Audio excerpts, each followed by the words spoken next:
Bienvenue sur Lithothérapie & Co. Je m'appelle Jade, je suis lithothérapeute et dans ce podcast, nous allons découvrir ce qu'est la lithothérapie. Si vous vous demandez ce qu'est la lithothérapie, ce qu'elle apporte et comment utiliser les pierres au quotidien, alors vous êtes au bon endroit. Toutes les semaines, je vous offre des conseils et astuces pour vous aider à mieux la comprendre et à l'implémenter dans votre quotidien pour un meilleur équilibre de vie. Alors, prêt à mettre en avant votre bien-être grâce aux pierres ? À devenir plus aligné et à gagner en sérénité ? C'est parti pour l'épisode du jour. Aujourd'hui, je vais te parler de l'hématite et je vais t'expliquer pourquoi certaines personnes se sentent encore plus mal quand elles la portent. Oui, vraiment. Et pourquoi c'est une pierre les plus puissantes qui existent. Si tu l'as déjà dans ton ADN minéral, tu sais sûrement que c'est la pierre des entrepreneurs, mais pas que. Allez, je t'explique tout dans ce nouvel épisode du podcast Lithothérapie & Co, épisode 248. C'est parti. Alors, l'hématite, c'est une pierre d'ancrage, de structure et de puissance intérieure. Comme d'habitude, on commence par l'aspect technique un petit peu de cette pierre avec sa composition chimique. L'hématite, c'est un oxyde de fer. Ok, elle constitue l'un des principaux minerais de fer exploités dans le monde. Elle a une teneur qui est très élevée en fer et ça lui donne une couleur assez intéressante. D'ailleurs, souvent on a l'impression qu'elle est noire, mais en fait elle est rouge et ça lui donne un poids qui est très important. C'est une pierre qui est très dense. Et lorsqu'elle est réduite en poudre, elle présente une teinte qui est rouge-brun intense et c'est ce qui explique un petit peu l'origine de son nom. Alors, si on fait un point sur sa cristallographie, elle a un système cristallin trigonal, elle a une dureté qui est environ de 5,5 à 6,5 sur l'échelle de Mohs. Elle est relativement dense, entre 4,9 et 5,3. Elle a un éclat qui peut être métallique à submétallique. Elle est opaque et elle est en couleur entre le gris métallique, le noir, parfois le rouge-brun. Ça dépend d'où elle vient, du filon, etc. L'hématite, elle peut se présenter aussi sous plusieurs formes. Donc, on peut avoir vraiment de l'hématite massif, botriodal, donc aspect un petit peu en grappe aussi, ça existe, lamellaire ou bien cristallisé en plaques brillantes. Et ouais, je savais pas si tu savais, mais il y a tout ça qu'on peut avoir. Alors, comment elle se forme ? L'hématite, elle se forme dans des contextes géologiques, dans des environnements qui sont sédimentaires, dans les roches métamorphiques, dans des dépôts hydrothermaux ou encore par altération de minéraux qui sont riches en fer.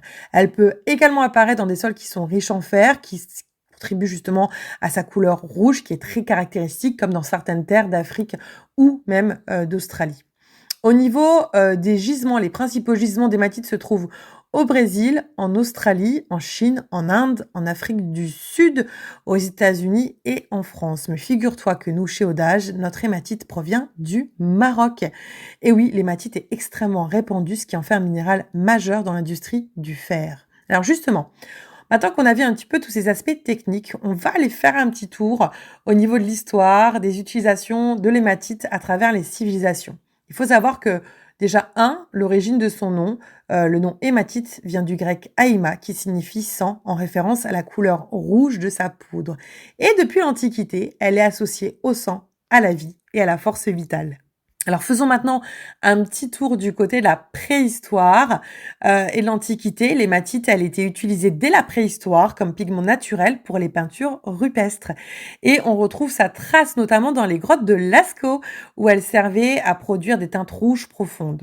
Si on va du côté des Égyptiens, elle était utilisée pour ses propriétés qui étaient protectrices et médicinales. Et les Grecs et les Romains, eux, la portaient comme un talisman avant les batailles, pensant qu'elle renforçait le courage et protégeait les guerriers. Faisons maintenant un tour au Moyen-Âge et dans les traditions anciennes. Au Moyen-Âge, sachez que l'hématite était utilisée pour stopper les saignements en format poudre, éloigner les énergies négatives et renforcer la vitalité. Elle était aussi gravée en amulettes et portée sous forme de bijoux protecteurs. Intéressant. Alors, ça, on a vu un petit peu ce qui s'est passé avant. Est-ce qu'on utilise l'hématite actuellement dans notre monde moderne ? Eh bien, figure-toi que oui, on l'utilise encore beaucoup sans le savoir. Alors, dans l'industrie et la métallurgie, parce que l'hématite, c'est l'un des principaux minerais de fer qui est utilisé pour produire de l'acier, des alliages métalliques, des composants industriels et donc elle joue un rôle fondamental dans la construction, les transports et l'industrie moderne. Mais c'est pas tout. On l'utilise aussi dans les pigments et en cosmétiques. Sous forme de poudre, elle est utilisée comme pigment naturel dans les peintures, les cosmétiques et même certaines encres. Alors bien évidemment, elle est aussi utilisée en termes d'objets décoratifs, en bijouterie, en lithothérapie, mais ça, on y reviendra après.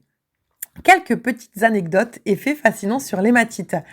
Alors, cette pierre, numéro 1, l'effet fascinant, que je trouve très très fascinant, elle vient, on l'a trouvée sur Mars. L'hématite a été détectée sur la planète Mars, notamment sous forme de petites sphérules appelées blueberries.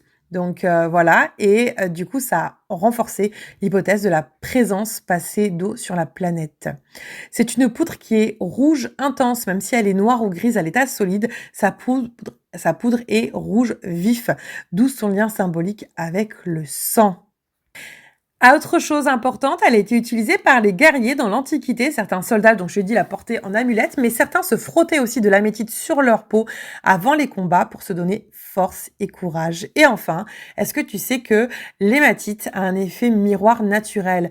Poli, l'hématite peut refléter légèrement la lumière et donner un effet miroir subtil. Intéressant, non?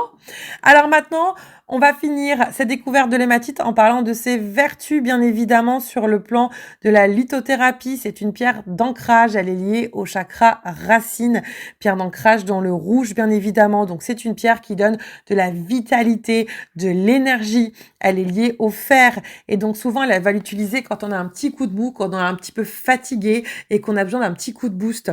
Étant donné qu'elle contient du fer, elle est aussi beaucoup utilisée quand on a des menstruations pour justement pallier à ce manque de fer qu'on peut ressentir au niveau énergétique dans le corps.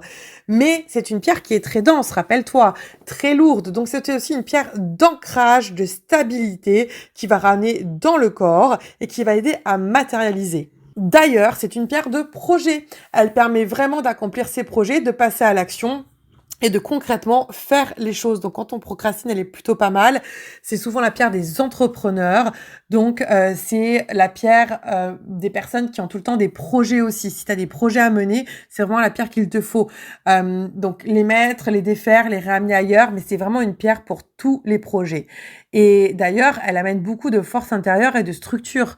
Elle amène cette capacité à agir, cette discipline, cette concentration. Et ça, c'est vraiment super chouette.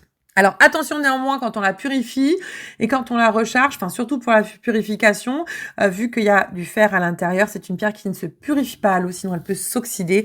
Donc on va privilégier les autres méthodes de purification. Voilà, j'espère que ce tour de l'hématite t'a plu.